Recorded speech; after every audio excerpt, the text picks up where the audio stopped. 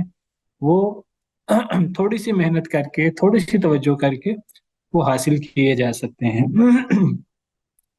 تو اگر آپ نے لفظی ترجمہ کرنا ہے، لفظی ترجمہ کے لیے ایک تو یہ مصباح القرآن کتاب ہے، یہ آپ پی ڈی ایف بھی لے سکتے ہیں. پر آپ نے اس کو خریدنا ہے تو آپ اس کو خرید بھی سکتے ہیں، اردو بازار سے مل جائے گی.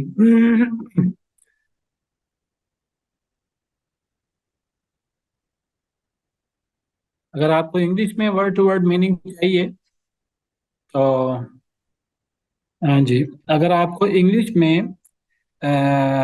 اگر آپ کو ورڈ ٹو ورڈ میننگ قرآن کے چاہیے تو یہ ویب سائٹ بہت اچھی ہے اس سلسلے میں.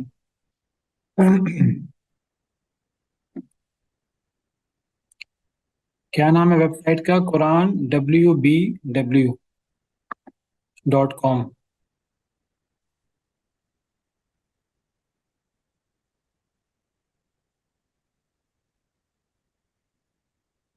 دیکھیے اس میں ایک ایک لفظ کا انگلش میں ترجمہ دیا ہوا ہے اس ویب سائٹ میں. اس ویب سائٹ میں انگلش میں بھی ہے اور اس میں اردو میں بھی ہے، اسی میں اردو میں بھی ہے. آپ اس ویب سائٹ سے بھی فائدہ اٹھا سکتے ہیں. نظر آ رہی ہے ویب سائٹ آپ لوگوں کو؟ جی سر. جی.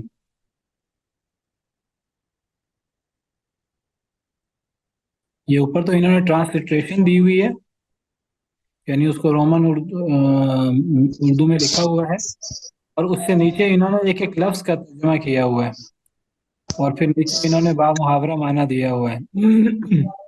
یہ سورہ فاتحہ پہ سورہ جائیں، اس طرح پورے قرآن کریم کے یہ موضوع. جی رمضان صاحب. جی شیخ صاحب، یہ شیخ عبدالسلام رستمی رحمہ اللہ کا وہ تفسیر کہاں سے مل جائے گا یہ پی ڈی ایف میں؟ کون سی ویب سائٹ آپ لوگوں کو معلوم ہے؟ ان کی تفسیر شاید ہماری ویب سائٹ سے مل جائے، کتابوسنت.com سے. السلام علیکم. وعلیکم السلام ورحمۃ اللہ.